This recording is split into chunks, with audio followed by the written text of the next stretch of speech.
What is up, people? What is up, people? Just doing a little mic check here. Just doing a mic check here. Good morning. How's everyone doing today? Excellent. Excellent. We have audio. Very good. We hope that everyone is doing well today. We know that if you already live in the Northern Virginia area, then you are experiencing this right here. We have a little snow going on. This is This is a live look in the Kingstown area. And our streets are cleared in Kingstown, but it is still a hot mess. It's a hot mess out there. It's a hot mess to deal with. So, but outside of that, a couple of our friends didn't have power until last night. Matter of fact, some neighborhoods nearby still don't have power. That's true. Yeah. So I know that if you're in Northern Virginia, we hope that you're safe. We hope that you are maybe taking this time to, without internet access, to enjoy your downtime, and also we hope that you have power now. Hope you have power soon. If you don't not already, yeah. Was anybody stuck on that traffic on 95? I heard a couple people had to sleep in their cars overnight. And we're still in their cars midday yesterday. That's true. But I know that as of last night, it was clear, so that's good. So the snow is, again, for anybody who isn't aware, it snowed here 2 days ago, and we got 12 and a half inches. 12 and a half inches of snow, and we're not really built for that, right? So the Northern Virginia area, just so you can know, I know that we talk about like how even in our last video, the pros and cons of living in Fairfax County, we mentioned the weather, and we talked about how it's a pro that there are 4 seasons, and none of the seasons are really that harsh. But every 5 to 7 years, we do have this type of snowstorm. Yes. And it's evenly spaced out, so it's not something that's a reoccurring event. Yeah, like this is, I think, our 9th year living here, and this is our 3rd snowstorm. Third? This is our 3rd one. Yeah, we had one our first year that we lived here, and then maybe 3 years after that, there was another one. That was the time I got the firewood that we'd ever used, and now this one. This is the first one we've had at this house. Oh, okay. So yeah. I don't recall what the. Oh yes, that was the first. The first year we lived here. Yeah. So you're looking at like every 5 to 7 years for this type of weather, or more or less every 3 years. And now what you're probably thinking to yourself, you know what? Well, if you all have this type of weather on a regular basis, why don't you all have the infrastructure in place to manage this type of weather? Like right now, schools are closed. Government employees are teleworking, or they have a 3-hour delay to get to work. So you're probably thinking to yourself, okay, great. I mean, if this happens so frequently, just prepare for it. That's easier said than done, because the infrastructure it would take to actually have enough plowing machines, have enough salt for the roads on hand is more expensive than it costs just to shut the whole area down. It just makes more sense for the local governments just to shut down all the businesses, all the schools, and then everybody gets a couple off days. And then we'll get back to normal by Friday. Normal, right? Like I was reading something yesterday that says, 2 to 4 feet of snow, inches of snow, you can expect the roads to be clear in 24 hours. Up to 6 inches, you can expect them to be clear in 48. And then over 6 inches, they say at least 72 hours. And so VDOT got on our roads. I want to say our roads are pretty clear by Monday evening, right? No, they weren't clear. We had our first pass of the snow plows, but they were still pretty yucky. Yesterday. Now, even the main roads, because I called myself, I shoveled my driveway, and but our tree in our front yard had it fell. The tree in our front yard fell. So I was like, let me get my car out of the driveway and get it onto the main road, maybe away from any trees. But when I left the driveway, I couldn't get back I couldn't make a U-turn. So I had to go all the way to the parkway. Oh, really? I didn't know that. And then the parkway was a hot mess too. So just know this: if you're moving to this area, when it snows, it gets crazy here. Oh, wow. When the boys told me you went around the block, I thought they meant you drove around our square. No. Okay. That's not what happened. That's not what happened. I wanted. Okay. I tried to go just around the square, just to kind of check on everybody. Mhm. But I really was trying to go park on the street. Park on the street out here, but then the street was just covered in snow, and then they didn't plow, so it was just a hot mess. Another thing too, since we're on this topic, I know this is a little off topic. You probably do want to get yourself an all-wheel drive vehicle. Now, I know that some people are going to say, when you move up here, oh, it's not that bad. That's true. It's not that bad most of the times. But when it is bad, it kind of looks like that. That's what. And this is after 2 days, so this is less snow. Yes. Because quite a bit of it is already melted. So just know that that's what you have to deal with, right? Every 3 to 5 years. And here it gets crazy. If you don't want to lose access to being able to commute places or travel places, then you probably just want to get yourself an all-wheel drive vehicle. That's what I purchased after I think the second snowstorm here. I was like, oh, you know what? It snows too regularly here for me to play around with this. So then I bought an all-wheel drive vehicle. So my name is Abraham Walker. This is Crystal Walker, and this is you're watching the Where to Live in Northern Virginia channel, where every Monday, Wednesday, and Friday we come to you with a live video at 10 a.m. Eastern Standard Time. Mondays we cover Fairfax County, Wednesdays we cover Prince William County, and on Fridays we cover Arlington County. Right. The goal of this channel is to help you make a more informed decision about moving to or in and around the area. So even if you already live in the Northern Virginia region, these videos will help you understand or appreciate the areas a little bit more as you either decide to buy a home, sell your existing home, move into a better neighborhood, or relocate to this area. And we want to thank you for joining us on this show. If you have any questions, we will be answering them between our conversation, right? So we have a couple of topics that we're going to cover this morning about Prince William County, and then we'll take a break between different sections to answer any questions that you may have about this area. So put those questions down below in the comment section, and then we'll get to them. So our first comment of the day. Oh, also let us know where you're watching us from. Watching this show from. If you're here, let us know what part of the Northern Virginia area you live in. If you're out of the area, let us know if you're what state you're in, what country you're in, because we do have a lot of people who watch this show from different countries. So Black McBain said, I went to that museum. So he's talking about in our opening video, we have a video, we have a little clip that kind of highlights some of the places we toured last year. And the museum that was on that video. That was the Air and Space Museum in Centerville. In Centerville, yes. So right outside of the Dulles Airport. Yes, that's our one Smithsonian museum here in Fairfax County. That's true. And that particular museum is not free. It's not free. It looks, everybody says that the Smithsonian museums are free. Yes, you can access them. You can enter them for free, but that particular museum, you have to park, and the parking is $15. So you do pay to park, but you pay to park in DC too. So I'm going to go ahead and say that we do pay to park when we go to DC. Yes, you do pay to park, but not $15. Not $15, but also if you travel to DC via metro, then there's no parking. Yes, but you pay to ride the metro. I'm just saying. Yes, but that museum parking is tied to the museum. Yes, you're right. Like the street is not the Smithsonian's responsibility. Is that correct? Yes, you're right. Okay, I just want to make sure. All right, excellent. So today's topic that we're going to talk about is something that I think we don't really hear too many people talking about, and I think it's more of a conversation that locals really have.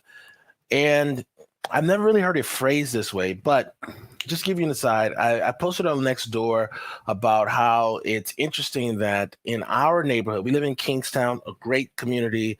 We would love for you to live there. And in the Kingstown area, it snowed on Monday, but we didn't really see that many kids. Or no, we didn't see any kids coming around knocking on doors to say that, I'll shovel your snow for a few dollars, right? And so I was saying on next door that to say that this is a high cost of living area, Mm-hmm. to say that most likely all of us would have probably paid some money for a show Yes, because shoveling, it's a lot of work. right? Not all of us, but a good portion of us. You would think that some of the kids would be just, knocking on doors. Mm-hmm. Well, in that thread on Nextdoor, several of the individuals commented that in their neighborhood, kids do knock on doors to shovel snow. And so then I noticed that the neighborhoods that they were referencing were mostly single family communities. And then that got me to thinking, you know what? I bet that in the single family communities, there is much more of a traditional neighborhood feel that you probably see on TV, where you have like different events, block parties, neighbors Mm-hmm. kind of watching each other's homes. And then that got me to thinking about like some of our clients who we've helped buy single family homes, and them talking about their single family home experience versus like a townhouses experience. So today's brief little talk is about how if you move into a townhouse community, like we live in a townhouse community, or the townhouse portion of Kingstown. Mm-hmm. And I think because of the short distance between our parking spots and our front door, you're less likely to be more. We don't run into our neighbors often. Yes. There's a very short walk from the front door of our car to the front door of our home. Yes.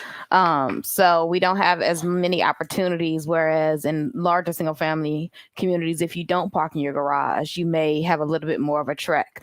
But also I think there's more space between the homes, which kind of gives you more of a bird's eye view of everybody. Yes. Whereas like our next door neighbors on each side can see when we come home. Like, we talk to our next door neighbor when we are entering or exiting the house, but then like the neighbor a few doors down wouldn't really be able to see us. Whereas in a larger landscape, maybe. Yes, also in a single family house, home community, you have neighbors across the street from you as well. And so you can kind of see everybody. Well, that's true. A lot of people do have neighbors across the street. We don't. We face the street. But our neighbors just on this other side here, they have neighbors on each side of them, but also directly across the street from them. That's true. So your experience inside of your community is going to largely be dependent on like what type of house you purchase, also where that house is located, and whether or not you have a lot of neighbors around you. We know several people, especially that are looking at townhouses, are looking to purchase townhouses that back up to the woods. Those are, I would say, more desirable. For a lot of people, they are. Yeah. They don't really have that many of them, so you can only buy what's available. Yeah. So when you think about like if you purchase a property where no neighbors are behind you, then you have less likelihood of meeting neighbors, right? There's no one. You have there's less chances of running into people. Like we live in Kingstown, so we're filming this from our home studio, and this is how our front yard looks. Yes, right? We live in a square, so our house faces the front of the neighborhood, so we don't have any neighbors directly across the street from us. Yes. On the other side of that road, there are homes, but that's a different square altogether. Yes. So when you just take that into consideration, right? Like your experience in your community is, in addition to being like how sociable you are, like how amenable to new interactions you would be, it's also the type of property you purchase, where that property is located at, that also kind of develops or goes into your experience in the area. Just that's all today's topic was going to be. What do you think about that? I think that, yes, you definitely want to take into consideration what type of interactions you want to have with people when you're looking at townhomes. Like for us, we do live in a square. And actually, after living in this square, I don't know if I would ever want to not live in a square as long as we live in a townhouse, because I love the fact that it's just a square. And so that center portion is just a huge field. And so townhomes historically have very small backyards. And so that field is essentially used as the backyard for our neighborhood. And so I absolutely love the fact that we're in the front of the square, because our house backs up to this huge field. Whereas Yeah. our neighbors on the outside of the square, they still live in the same block as us, but their homes don't back into the square. So That's really true. just our neighbors in this connecting square have this advantage of essentially having a huge backyard. You know, what would you say? That's probably like a quarter acre, a half acre back there. Possibly. I'm not sure. But it's great because we use that space for events. We held an event back there, a barbecue back there before. Our neighborhood does like a chili cook-off in that square every year. So it's a great space that other communities or other neighborhoods within this subdivision don't have. Like just across the street, they don't have that access, and those people don't come over into the field behind our neighborhood or our homes. So I don't think I would ever live in another townhouse that didn't back up this way. We don't back up to the woods, but I think it's even better than backing up to the woods because we have that open, usable space. Whereas people who back up to the woods back up to trees. That's true. And we have a tick problem here in Northern Virginia. So I don't want to back up to woods. I mean, how many houses have we sold that back up to squares? It's not. It's rare. Oh, it's absolutely okay. rare. Right. I'm not saying there are a lot of squares. What I'm saying is, I don't want people to be like, Crystal, find a house with a square. I'm just saying I like the square, but yes, you're right. We've sold many more homes that back to woods than squares. Gotcha. That's absolutely true. Excellent. Yes. That's absolutely true. Don't come at us with this whole, give me a house with a square. There's not that many. All right. Okay. Excellent. So, that's a good point. That's very specific. That was. I'm sorry. No, it's okay. It's okay. Excellent. So let's go into our conversation that we have today, which is around the pros and cons of living in Prince William County. Before we go into that, let's just clear out the comment section. Zoka, hey, you all, much love. Hello, Zoka. Hey there. Thank you so much for joining us again.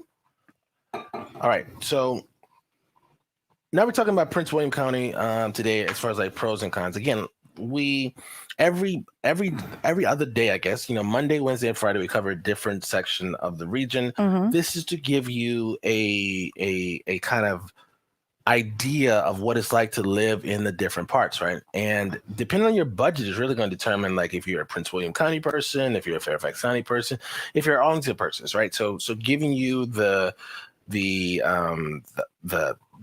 look inside these different areas will help you make a better decision. But also, since we have this conversation on a weekly basis, if you're moving to Prince William County, you can just jump on our Prince William County show, ask any questions, learn a little bit more about that, and vice versa for both Arlington and Fairfax County. Mm-hmm.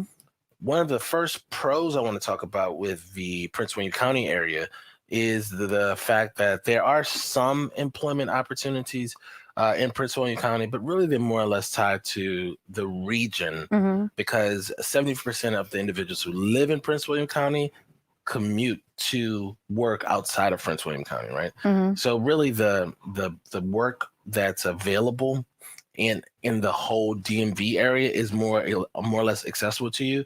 So it doesn't really make sense to say, and even on Prince William County's website, they don't really list too many employers. That's true. As being, they don't have the same employers that have large, 20, 30,000 employment bases. Yes. Yeah. Mm-hmm. Yeah. I mean, within Prince William County, as Abraham said, most of the people who live there commute to some other part of the DC metro area for work.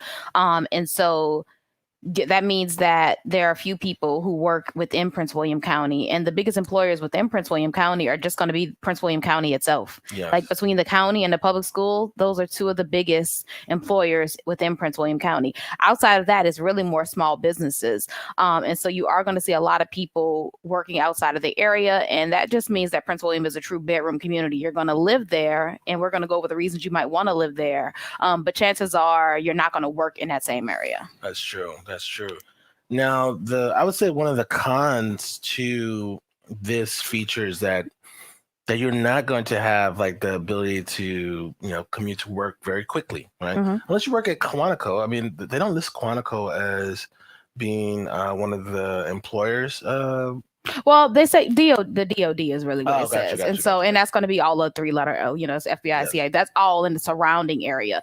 And so really what you're going to see is a lot of people who live in Prince William are going to be, military personnel either stationed at Quantico, the Pentagon, Fort Belvoir, somewhere in DC, maybe the Navy Yard. Although for the most part, you're going to see people who work primarily at one of the bases in Virginia.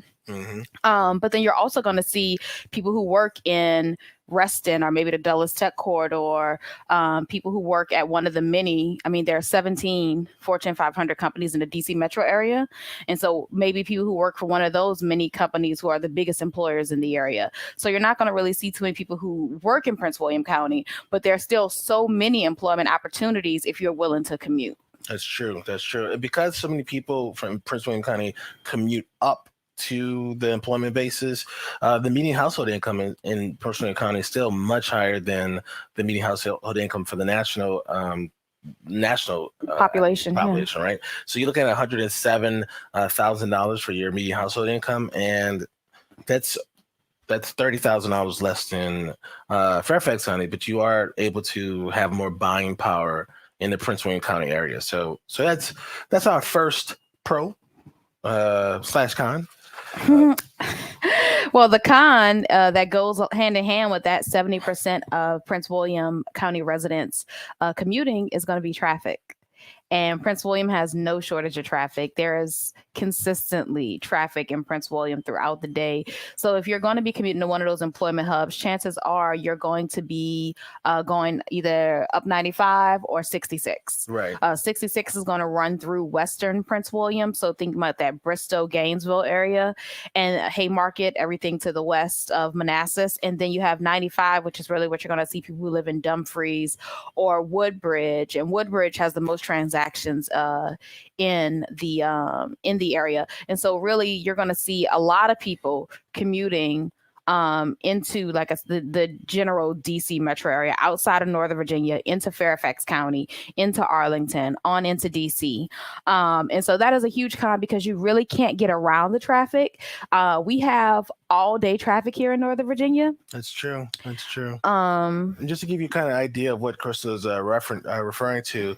So you're either living in this it's part of Prince William County around the Gainesville area off of 66. You're going to come into Fairfax County or the DC area through 66 up north, or you're going to come into the Fairfax County area through 95 here, right? And I don't know why they don't have any songs about how horrible 95 traffic is, but those are really the only two ways. If you notice, there's only really two ways to get in to the area, to the major employment bases from Prince William County, 66 or 95. And both are not ideal traffic situations. They're not. And the thing is, you would think maybe you can get around the traffic. And some people do by leaving extra early, maybe going into work a few hours earlier than the norm, maybe going in at 5, 6 o'clock. But beyond that, you're going to see traffic going into DC. And the thing is, we have that reverse commute coming back from DC. And so that traffic actually starts around 2 p.m. because you have those people who went into work at 5 or whatever, and they're getting off, people have flex time. So those people are coming back into Prince William around 2 o'clock, and we have seen it and we've been in it. And you are just stuck going through traffic, and that traffic starts at like 2, 3 p.m. and it's going to go into 8 p.m. And it's just bumper to bumper the whole time. It's not a good time unless you use the hub lane, but it's just, you're just going to get used to it over time if you choose to live in Prince William County. And the thing is, we also have one of your favorites, weekend traffic. That's true. We do have weekend traffic, and the beautiful thing about living up here is, the income levels are high. So it means that people usually get out and either go on road trips or get out and go explore the area. And that means that since Prince William County is the second largest population base in the Northern Virginia area, there's a lot of people moving around in the Prince William County area. So there's going to be individuals going to their leisure activities on the weekend. And actually, last night at my dad's group meeting, if you are a dad looking for a way to connect with other DC dads in the area, there is no link in the description, but you can just look it up, DC Dads Group. Anyway, so at our coffee session, last night, one of the dads was telling me that one of his friends was coming from the Virginia Beach area, and because of the snowstorm, it took them 25 hours to get home. Now, coming from Virginia Beach on the weekend is still going to be a tough It's gonna drive be a few hours, in, yeah. but it's also you're going to add additional time to that drive because of weekend traffic, right? People are coming back to work or are coming back home to go to work on Monday. So traffic in the Woodbridge area is not ideal, especially because there's really no other way to get around in Woodbridge, right? There's either in the Prince William County area, there's either 95 or 66. And then other than that, it's Route 1. Yes. Right. So that's only for the South. So yeah, that's only if you're in southern Prince William County. Yeah, that's true. So Zoka says, yes, I saw the news that many cars were stranded on 95 for 10, 15, 20 hours because of the traffic. So does this happen often? No, it doesn't. No. Well, it doesn't happen. It doesn't happen that frequently, this type of snow. So this type of snow, we're usually getting more. I would say that we're getting like a true snowstorm every 3 to 5 years, 3 to 5 years. But we'll have a snowstorm where it snows like this, and then there's no snow for the rest of the season. So the thing about our region that you have to get used to is, yes, it's snow, but it's not snowing. So it's not like a constant snow. Yeah, like it snowed for a few hours on Monday. It snowed probably actively from maybe 6 a.m. to noon. And then that was all the snow. We've had no snowfall since then. But more specifically about this traffic incident, no, it doesn't happen often. Now, every time there's a big snow, we do end up with some type of traffic incident that happens. But we've never, in the nearly 10 years that we've lived here, we've never had anything where I-95 was shut down for for over 24 hours. That's true. That was a first. And it was a couple of different reasons, but I-95 in and of itself doesn't have a lot of exits. And there was an accident. And then the lack of exits plus the 2 feet of snow, it just was a lot. And there was an accident on the opposite side too. This was one of the first times there was an accident on both sides. So the emergency vehicles couldn't even get to the vehicles to respond. And it was 18-wheelers that had the accidents too. So those things take up a lot of space. So it was like a perfect storm for like bad things to happen. So no, that doesn't happen frequently. Do we get big snowstorms every couple of years? Yes, like Abraham said, every 3 or so years we end up with a big snowstorm. But usually it's much ado about nothing. You get the big snowstorm. We know in advance that it's going to happen. Yes, everybody prepare. Buys all the water. They buy the water. They buy the firewood. I will say this time, I don't think a lot of us took it seriously. I know I didn't, because first of all, it was in the 60s on Saturday. So I really did not believe we were going to get snow on Monday. When I heard about the snow, I was like, they say it's going to snow tomorrow, but I didn't think it would actually snow because it was pretty warm on Sunday. Not only that, they also downplayed how much it was. Yes, they said light snow. They said it was going to be light snow. So really, people here, when they hear light snow, we're really thinking like an inch or two, and then we'll be able to drive later in the day. We would have, of course, schools would be closed the following day, but this here was really a snowstorm, which they didn't prepare us for.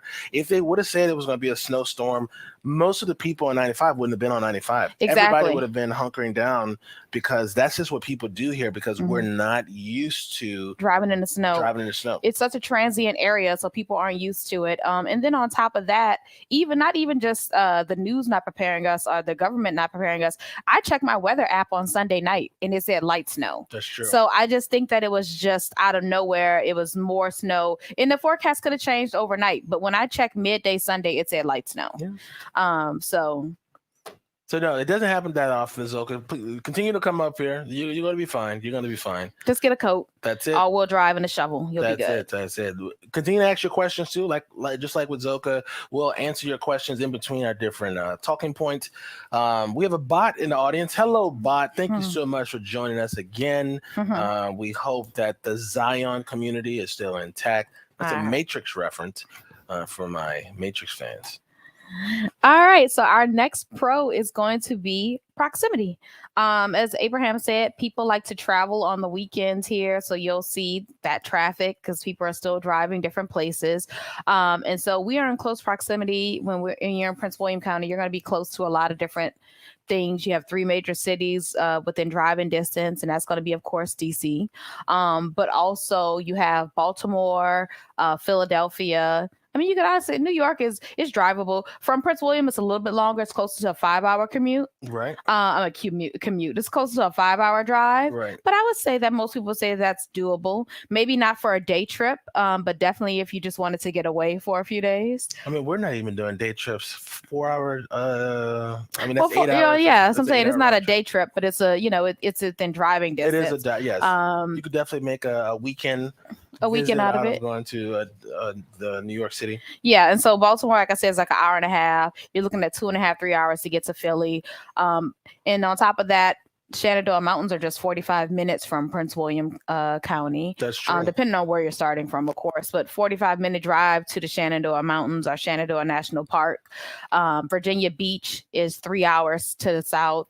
And then on top of that, you have all of the different places, Kings Dominion and Richmond to visit. You can also, in 3 hours, get to Williamsburg, Yes. historical Williamsburg, whether you go to the Colonial Williamsburg exhibit or you head to one of the amusement parks in that area, which is going to be Busch Gardens and Great Wolf Lodge. And that's all to say all of that, not even talk about what's available in DC. In DC proper. That's which is what you're probably going to take advantage of the most. All of the cool things they have to do in DC, including those free Smithsonian museums we mentioned earlier. And that one not free. That one that's in Fairfax County. County. But yeah, so there are and when we say all the Smithsonian museums, if you're not familiar, there's the Botanical Garden, the National History Museum. What else? Portrait Gallery, the National Portrait Gallery, American History. There is the Fine Arts Museum. Love that one. There's the American Indian Museum. The African American Museum of History and Culture. That's the newest one. That's been open for just a couple years now. That's true. And then the one you like the most, the Hirshhorn. You love that one. Yes, that was a cool museum. That's like a sculpture and more modern art. Yes. I would also add that I took a work trip like 5 years ago. It took about 8 hours to get to Burlington, Vermont. So if you want to go, that's a beautiful part of the country as well. And then we went to Myrtle Beach a couple of years ago, and that took about 8 hours as well. So that's in South Carolina. So it's very doable to do yourself a nice little weekend trip here to several destinations. We're from New Orleans, so if you traveled 8 hours, you would just get to Atlanta. Not to say anything negative about Atlanta, but that's it. There's not a lot of it was either there or Houston. Like when we live in Louisiana, those like the two places you would drive. You can go to Shreveport. I don't know why you would. Didn't mean to laugh at that. In case you've been stationed in Barksdale, didn't mean to laugh at that. Yes. But yeah, so yeah, so you can just visit a lot of places. So proximity is definitely a pro of living in Prince William County. Just the opportunity. And actually, unrelated to travel, it's actually one of the things we like most about the area is we find that we're so close to so many big cities here on the East Coast. Even for school for our boys, when they decide to go to college, there's just so many schools in the area. We're hopeful that they'll just stay somewhere along the Eastern Seaboard, That's true. Another thing, too, that you have quick access to, at least in the eastern part of Prince William County, is you all have a Wegmans, right? Now, if you're not familiar, if you're from the South or you don't, you may not know. Or you're from the West Coast, Wegmans is just a grocery store. It's just a grocery store that also sells alcohol. They have a huge wine selection. They don't sell alcohol here. They sell wine here. Wine. They don't. None of the supermarkets in Virginia sell alcohol. That's true. What's the difference between alcohol and wine? I guess spirits. That's liquor. Okay, right. In Fairfax County, or in Virginia, you can only buy wine and beer at supermarkets. Gotcha. So liquor is alcohol. Yes. Wegmans has a huge wine selection there, at least in the eastern part of Prince William County. There's a Wegmans. There's also a meat carving station. There's a little lobster pit. There is several cuts of steak. They serve Wagyu beef. There's a beautiful bakery. And there's a train running around the whole store. There's a train running for the kids. It's a great experience for everyone, and you'll see that people here are serious about Wegmans.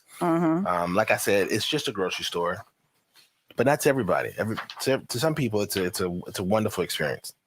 All right, so the con to the traffic or just being in proximity is that the fact that there's no metro stop in Prince William County, either off of 66 or even off of 95, which is kind of weird when you consider that they're trying to get a metro to Loudoun. But that's not really a push to get a metro to Prince William County. That is interesting. See, I think that this is, again, I know we talked about this last video, pros and cons of Fairfax County. There are more amenities to the higher cost of living areas. So I think that they're trying to get a metro to the Loudoun area just because it's more expensive to live there. And so they have a little bit more pull. But not only that, they also have employment in Loudoun.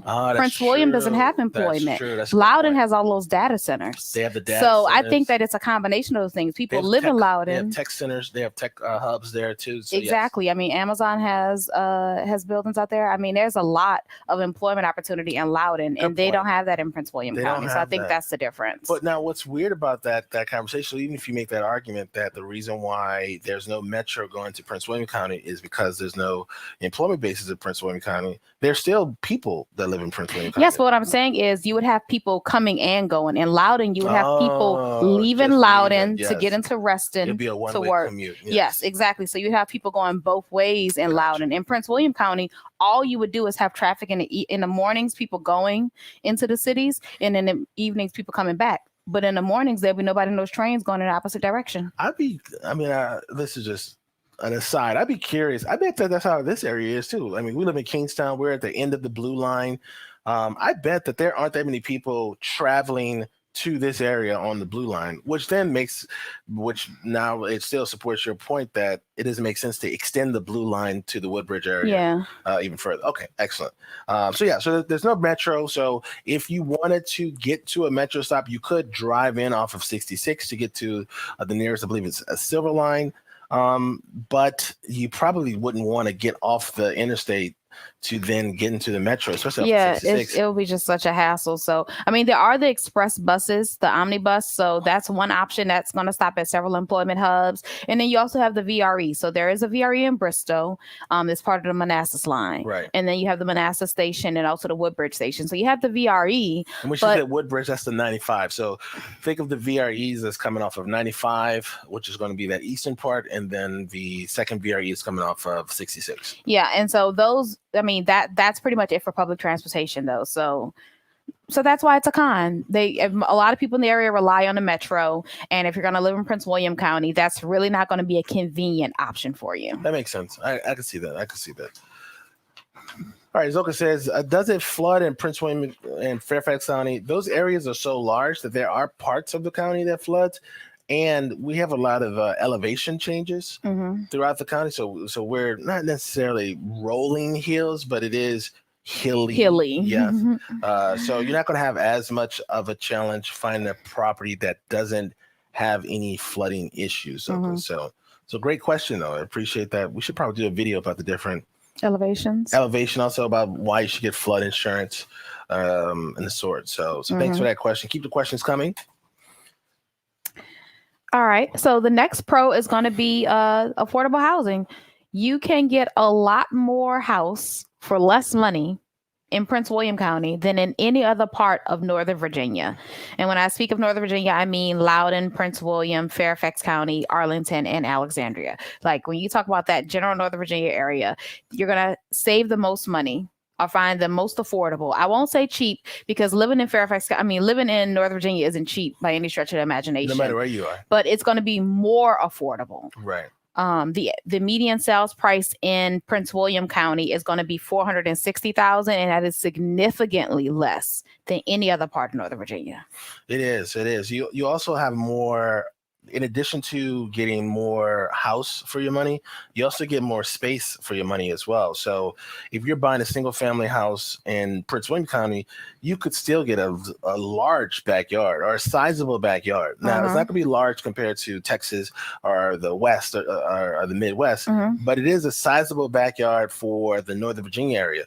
Whereas if you buy a single family house in Fairfax County, you could potentially be able to pass sugar to your neighbors. I kid you not. There are people who buy million-dollar homes in Fairfax County that the backyards are the same size as a townhouse. I'm talking about 200 square foot backyards. That's true. That's true. And that's just not the case in Prince William County. You're going to have a lot more space. Typically, if you buy a single family there, you're looking at least a quarter of an acre. Some have smaller, but for the most part, you're going to see a quarter of an acre backyard. You're going to have front and backyard. And so you're just going to get much more space. We actually, while last video on Prince William, we had someone comment that they would have got a duplex or a townhouse here in Fairfax County. And for that same money, they were to get a huge single family in Prince William, and their backyard was massive.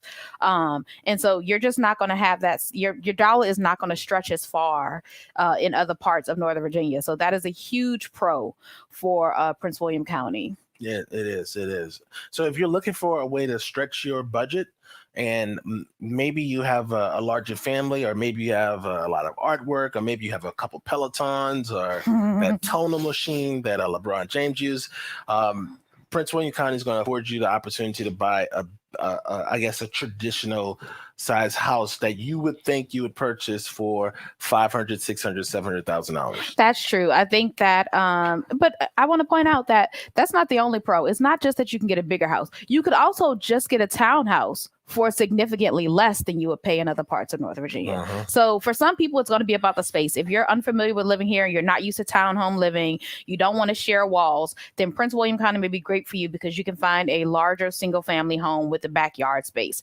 However, you could also just want to save money and maybe find a townhouse for, that $460,000, that $500,000 price range, rather than spending $6+ in Fairfax County or another part of Northern Virginia. Good point. Good point. Excellent point. All right, so let's clear out some of these comments before we go to the next section. Aries Fire says, I live in Orange County, 15 minutes from Fredericksburg, and it's nice out here. Cheaper to live, very quiet, away from the hustle and bustle of the Northern Virginia areas. Aries, I believe you commented on Monday. Yes. Yeah. Thanks for joining us again. Aries, what part of the area do you work in? And if you don't mind sharing, how long, when you did commute into the Northern Virginia area or the DC area, how long was your commute? And be honest with us, Aries. Be honest with us.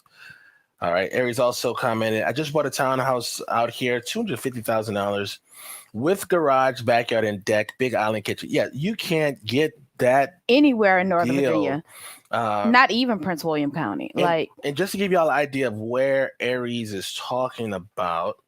So on the map here, let's see. Let's see. All right. So Aries is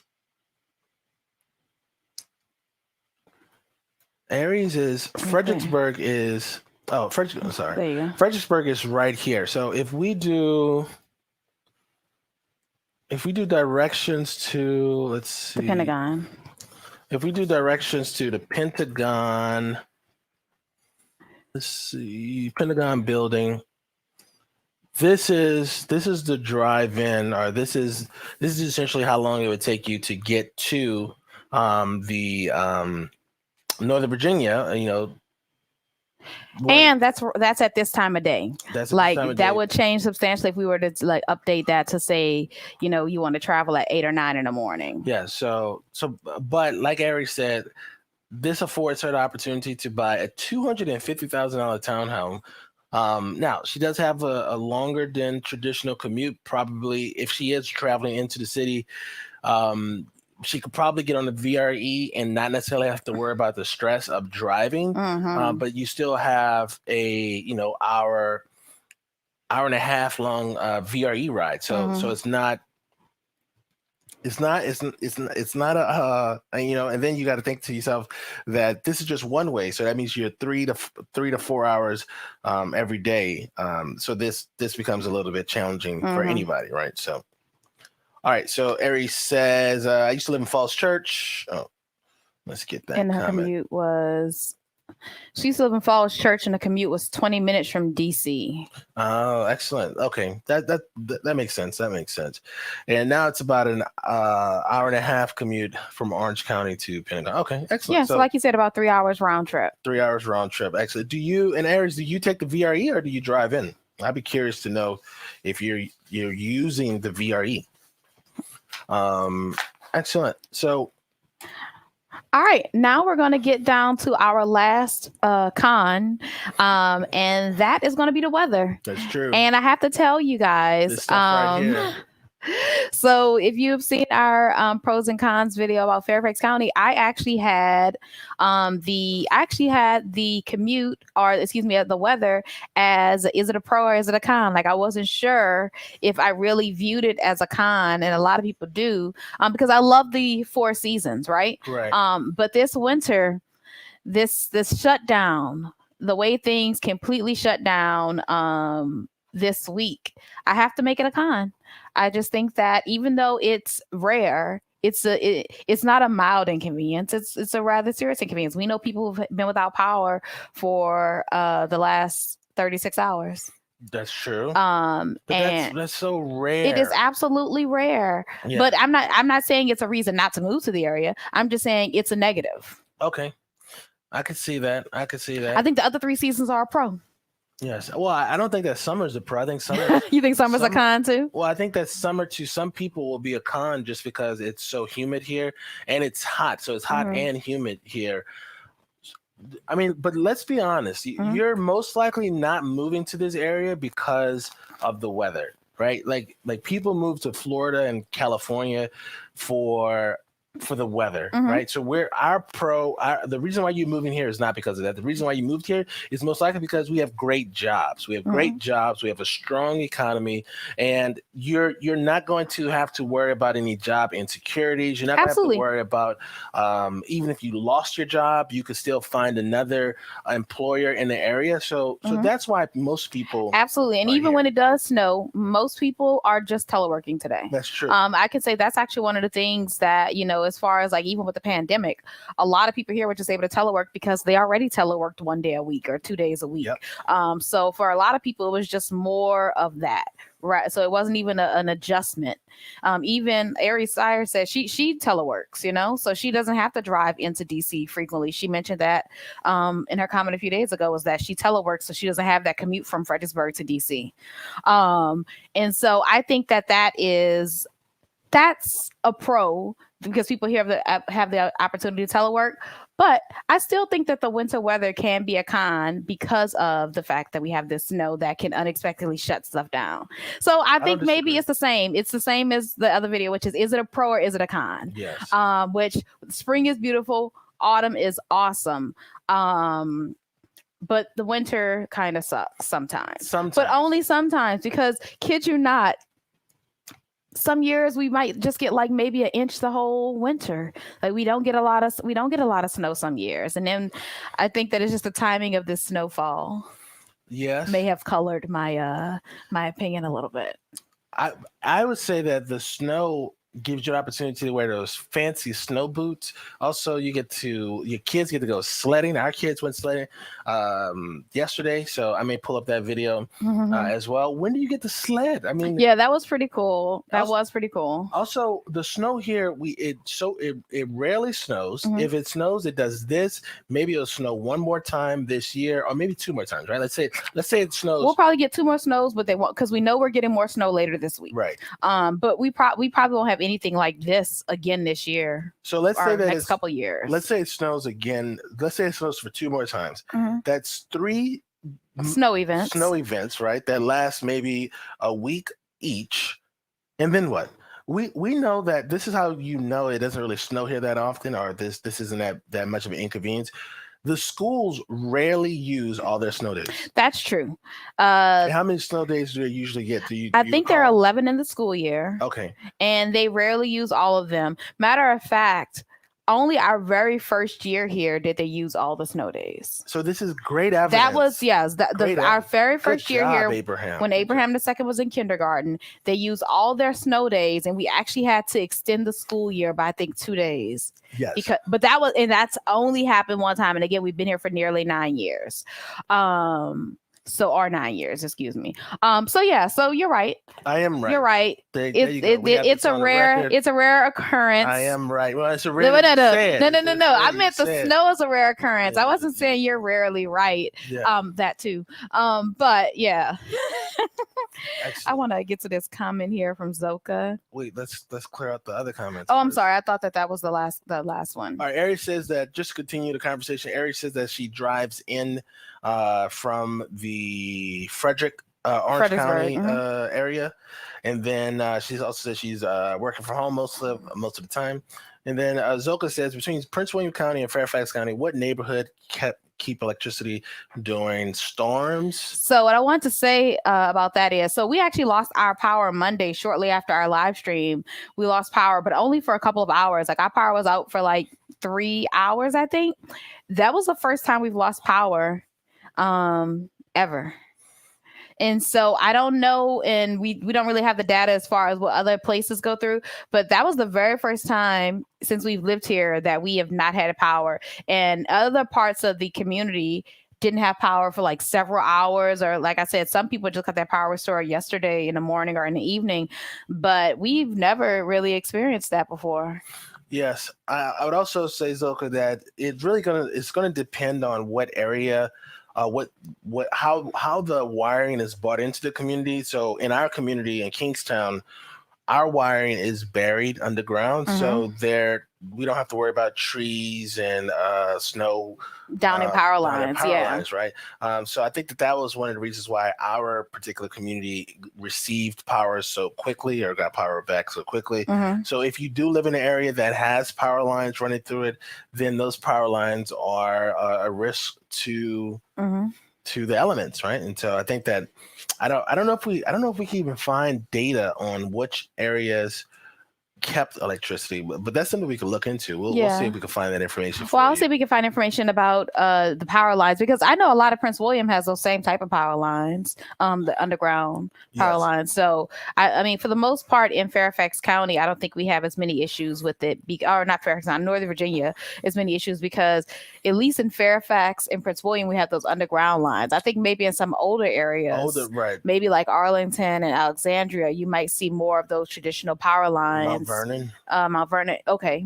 Yeah. So in older communities, you probably see more of that. But you have to realize most of Prince William and Fairfax County are going to be a little bit newer. Yes. And so we're not going to have those same issues. That's very much true. That's very true. And one more thing about the weather. We had a lot of downed trees. Lots of trees throughout Northern Virginia. I talked to a client of ours just yesterday, and they had a few down trees in their neighborhood. So many neighbors because they live in more of a wooded area. Yes, they live in Montclair. Yeah, and so many of their neighbors had trees down. Beautiful community, beautiful area, Montclair.